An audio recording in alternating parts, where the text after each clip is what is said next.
what we intend to do here is to tell the public and then our esteemed members and then general public that nothing substantially has changed.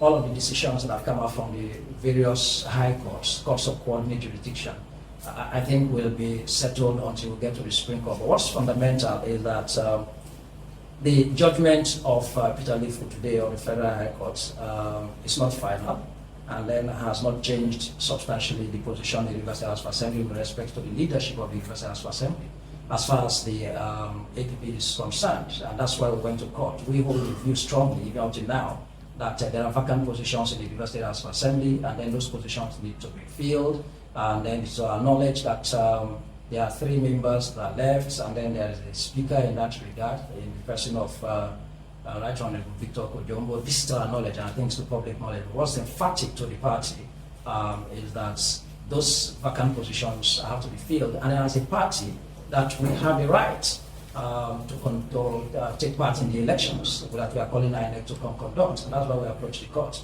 But a number of other issues that arose with respect to whether the matter is a pre-action matter, which of course we didn't feel that, but it's the decision of the court to that effect that is a pre-action matter, so that those who are celebrating thinking that we never approached the court properly. The APP was held by the court to have locus. We have a right, and then the locus to file a suit, meaning the right to file a suit. That was appropriate, and the court agreed with us in that regard. And whether the court in its wisdom felt that was a pre-election matter, and that's how it got to say we probably were out of time. But we've got the judgment. I think we're going to review that, and then we will get that proper review when the enrolled orders are out.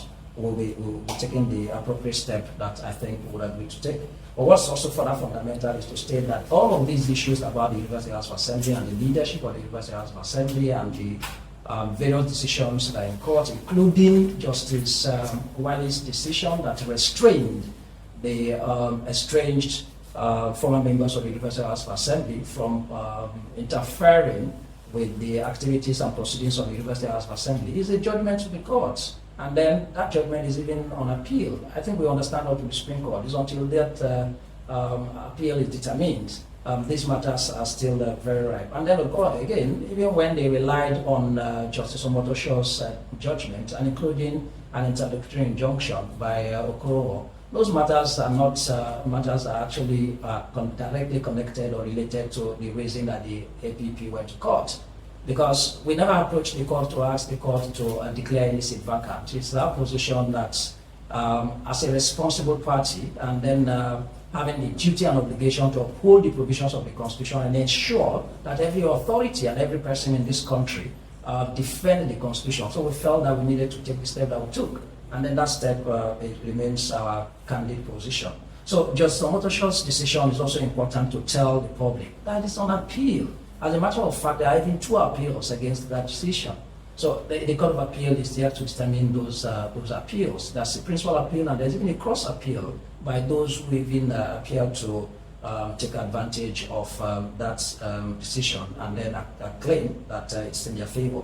And then if you also would look at the decision of Peter Lifu today, relying on those 2 previous decisions. These are all courts of coordinate jurisdiction, and I think that we still are within our own rights to consider the decision of the court today and then see what we will do. But what's fundamental here is to emphasize that as far as we are concerned, yes, the judgment of the court, we remain abiding by decisions of court as a responsible political party.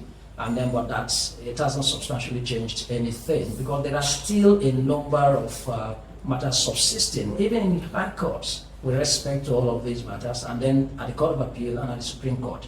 So nobody, and there was even no declaration to a clear position by Justice Peter Lifu to the effect that those who have defected not cease to be members of the University House of Assembly. He relied on the judgments of the other judges.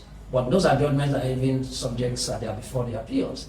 And then, like I said, if we are to consider all the judgments, including the judgment of Justice Wiley, which in itself, it remains a valid judgment until it is overturned, and the restraining order that is even made, then I think our position is clear. So, gentlemen of the press, it's important that we join, including the media, to direct these facts in the appropriate ways that they really are, and then dissuade the public from misconstruing and misinterpreting decisions of court, particularly in areas that suit them.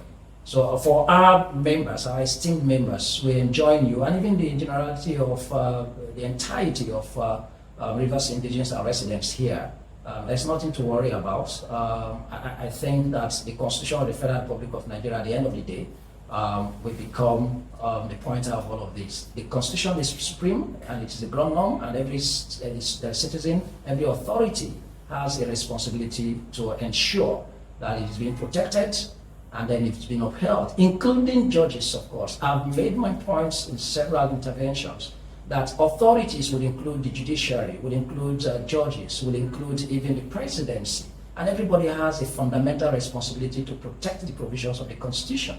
Even in interpreting provisions of the Constitution, it should be interpreted in a manner that is to protect and uphold the provisions of the Constitution. That has remained the position of the Action People's Party. And thank you so very much for being with us this evening, and I think that's our message for you now.